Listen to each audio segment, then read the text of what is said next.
All right, welcome to our final wrap-up session of the Expedition Money online training. Today, we're going to bring everything together, just recap the key points from our journey, and address the most common questions and concerns that arise when implementing Expedition Money. Throughout all of the sessions, certain core principles have been consistent. 1. Financial wellness is a journey, not a destination. Success looks different for everyone, and progress matters more than perfection. 2. Community accelerates transformation. People achieve more when supported by others on similar journeys. 3. Both tools and mindset matter. Practical resources and psychological approaches must work together. 4. Privacy builds trust. Respecting the sensitive nature of financial information is essential. And 5. Patience is essential. Meaningful financial change and program adoption take time. These principles form the foundation of the Expedition Money approach and should guide your implementation. So now let's address some of the most popular questions and concerns. So the first question is, how long does a typical implementation take from signing to launch? So a typical implementation usually takes a few weeks depending on your organization's size and complexity. For smaller organizations, it can actually just take a few days to maybe a week or two to do it. But for larger organizations, it really depends on how many layers of decision-making and how many people need to be involved in the launch planning process. Question 2. How much staff time should we allocate to administering the program? Well, again, this really depends on how active you want to be in marketing the program post-launch. For ongoing administration after launch, I usually recommend that small organizations allocate an hour to 2 hours per week to do social media posts, handle emails, and then also continuously promote the program. For medium-sized organizations, usually between 2 to 8 hours per week, and large organizations with 2,000 to 200,000 to 2 million people, I would definitely consider a dedicated part-time or even full-time role to this position. Remember, if your resources are limited, we can provide additional support through our managed service options. Question 3. What technical requirements are needed for implementation?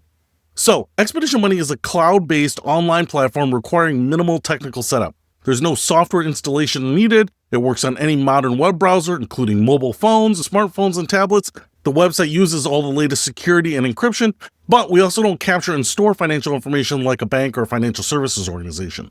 Basically, what I'm getting at is your IT department typically needs minimal involvement.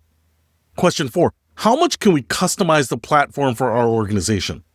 Customization options are available. What I would say is that things like emails and some of the resources that you will download, print out, or hand out, those things can be customized on your end, especially if you are downloading the digital files and then producing them on site.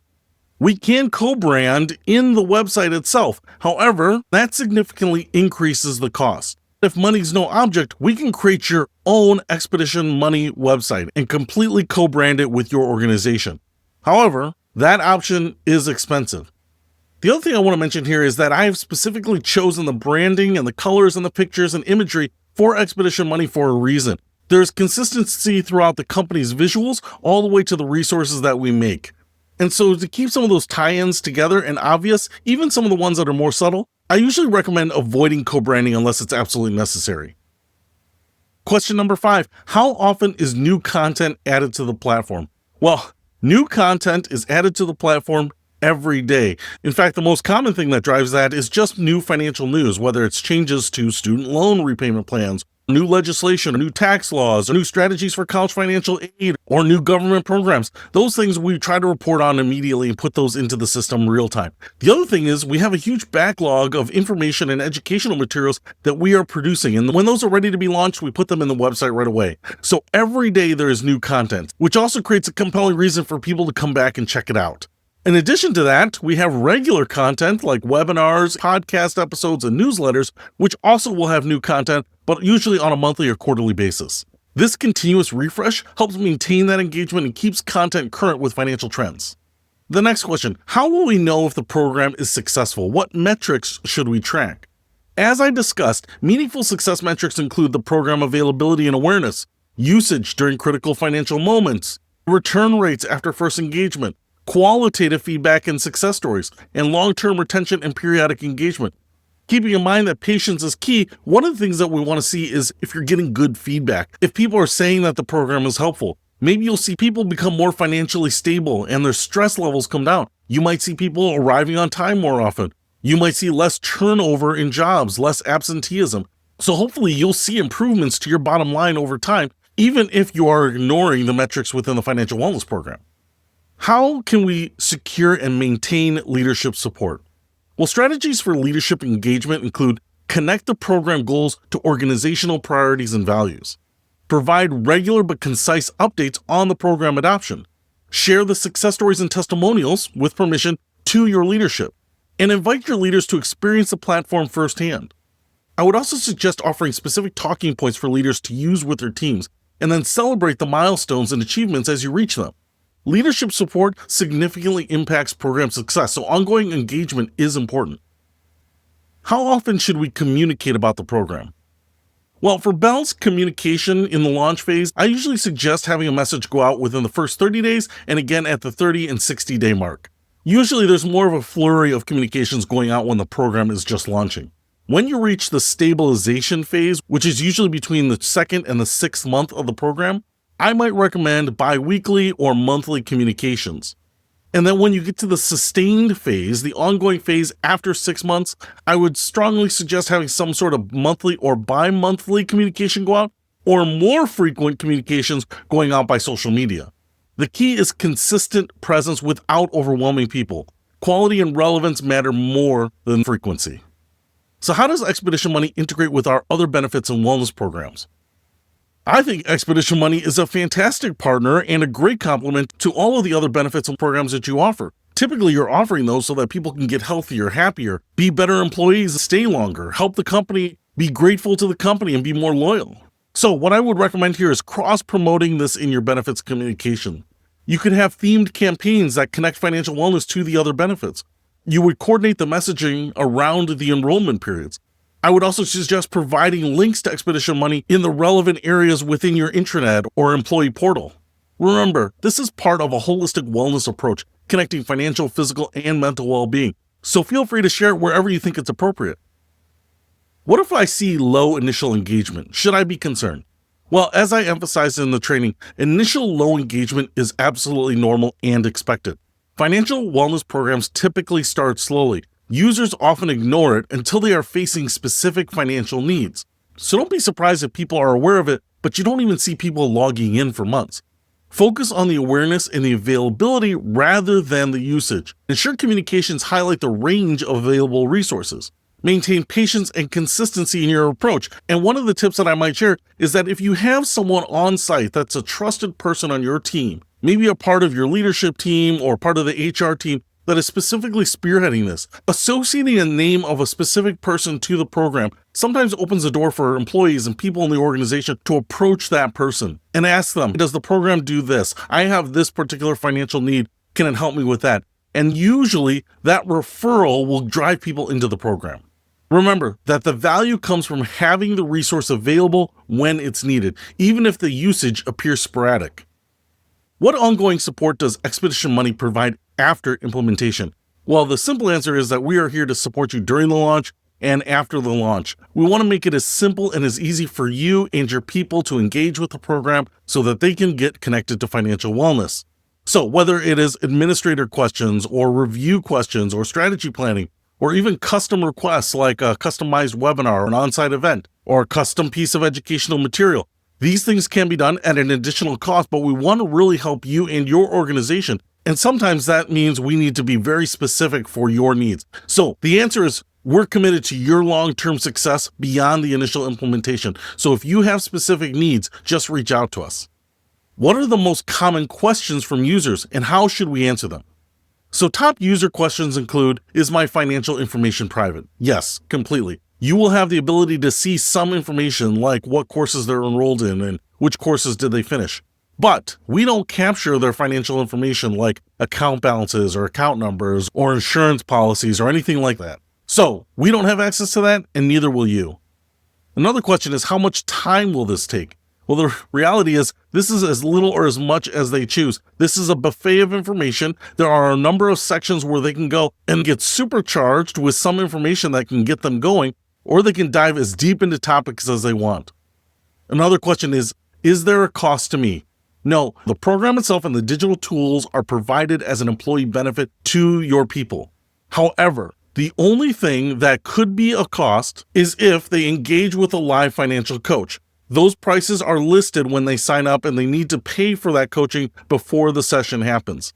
Now, in some cases, if you're an organization that wants to provide some coaching, we can create some coupon codes or a block of free financial coaching.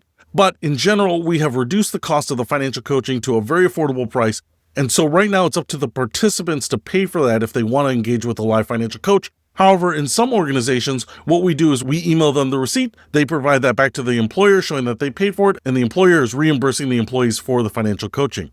The other way that they might get charged is if they want a physical copy of one of the digital materials. So a number of the books that I've written, or the handouts or the posters or the coloring books, while they are free digital downloads, if you want to buy those, they are available on the website and Amazon and booksellers, and they can buy those at very affordable prices. But for the hard copy, they would have to pay for that themselves. And the last thing is we do have some merch. So if people want to buy some of the t-shirts or water bottles or mugs, those would be an additional cost directly to them as well. Another question, how do we justify the program cost to decision makers? Well, first of all, let me just say that Expedition Money is one of the most robust, most fun, most engaging financial wellness programs out there.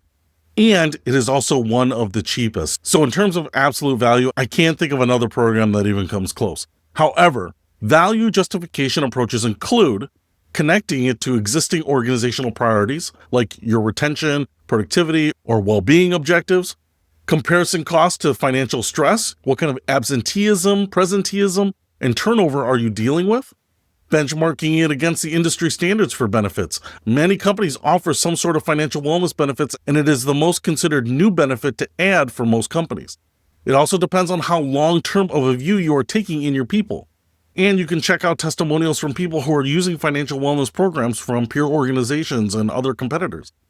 But let me say this with it. I am convinced that you can spend money to deploy and provide a financial wellness program, and you will get that money back in additional value, productivity, loyalty, and happiness from your people. However, I would say that the most successful programs are the ones with the organizations that aren't looking at the return on investment of the program, that are simply doing this because they know their people are struggling, because they want their people to do better, and because they want to help them be responsible with the money that they're paying them or the resources that they're providing them. And so regardless of the cost, the companies that are most dedicated to this and are focusing on the wellness of their employees first are happy to provide this type of program without care or concern for the return on investment. Another question, how does the program address the needs of different demographic groups? Well, Expedition Money supports different populations through content relevant to different life stages and situations, resources for various income levels, and specific strategies for families with specific or unique needs. The reality is that the climb process doesn't matter where you are, how old you are, or how much money you make. You can come in as someone at the beginning of your career or at the end of your career or beyond and still find relevant information that's going to apply to you. And that's the beauty of this particular program, that whether you're poor or rich or young or old, whether you have dependents or are alone, the program helps everyone, regardless of where you're at, maximize what you're doing. How does the financial coaching component work? Well, the coaching program includes a 30-minute phone call with a live certified financial coach. This is based on my experience with financial coaching, that most people don't want to spend a lot of time on the phone with a financial coach. In fact, most people are engaging with a financial coach over their lunch break. A lot of people will go to their car and make that call so that it's private. And if you get an hour off for lunch, you usually don't want to spend the full hour speaking with a financial coach. So you want to have a very efficient conversation so that you can go out and still have a lunch and get some food. Most people have a specific need when they call a financial coach, like they applied for a car loan and got rejected, and they want to know what they can do to increase their credit score by 20 or 30, 40 points. Because there's usually a specific question and need in those calls, the calls themselves don't have to be very long. The coach can diagnose that, give some strategies, and then follow up with an email so that people can get on the right track. So, Coaching calls ideally are 30 minutes, and they are available for under $50, $49. Participants can go to the coaching page on the website, sign up, find a date and time that works for them, pay for the coaching session, and then the coach will call them at their scheduled time. Obviously, I love financial coaching. As a financial coach myself, I love the ability that we're able to follow up and be accountability partners for so many people. This provides specialized expertise for complex situations. Coaching provides that human touch that complements the digital resources. Are there any compliance or regulatory considerations that we should be aware of? So here is your key consideration. The platform does not provide regulated financial advice. All the content includes appropriate disclaimers. The data security meets the financial industry standards, and privacy practices comply with relevant regulations. There are no product sales. We don't take control of anyone's money. We don't have access to anyone's information or accounts. There is no recommendation of a specific type of insurance product or a specific security.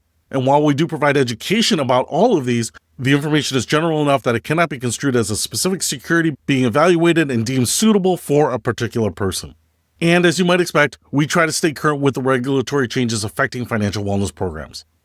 So how does Expedition Money compare to other financial wellness programs? Well, we have a number of key differentiators, but I'm just going to talk about a few. First of all, the comprehensive CLIMB framework that provides a clear pathway to financial independence is the foundation of the program. Many programs are education-based, and so they don't have a process or a philosophy. What they do is they provide a lot of information. We also have community features that a lot of other programs lack. Whether people want to take advantage of them or not, that's up to them. But if you want to talk to other people and share tips and get encouragement and share what you're doing and how you save money and the vacation that you took and how much better you feel after getting educated, well, you can share those in the community and find the support that you want. Secondly, we have a balance of digital tools and human support. Remember, knowledge alone is not enough. Whether it's financial or whether it's health, many people know what they should be doing. How we do it is the key, and that's why we provide that human support for people who are looking for specific ways that they can make things happen. And we have no product selling. There is no upselling to a different package or another product. What we produce is what's in the program. So here are my final thoughts and the next steps. As we conclude this training series, here are your immediate next steps. Complete your implementation checklist. Review and finalize all the items on your checklist. Finalize your launch timeline. Confirm your launch date and key milestone activities. Schedule your check-in calls, whether that's with your team or with your implementation specialist here at Expedition Money. Begin your communication planning. Draft your initial program announcement and the communication calendar. Download the email templates and the social media posts that you want to share.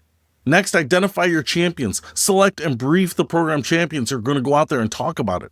And finally, review the training materials. Share the relevant training materials with your implementation team. And remember, you are not going at this alone. Your Expedition Money support team is always available to help. Just email us at info@expedition.money, and we are happy to answer any questions or support you however we can. Thank you for your engagement throughout this training process. Thank you for being fully invested in your people and for connecting them to financial wellness. You are now equipped to bring Expedition Money to your organization and make a real difference in people's financial lives. Financial wellness is indeed a journey, not a destination, and we're honored to partner with you on this expedition. I wish you great success with your implementation and look forward to hearing your Expedition Money success stories in the months and years ahead.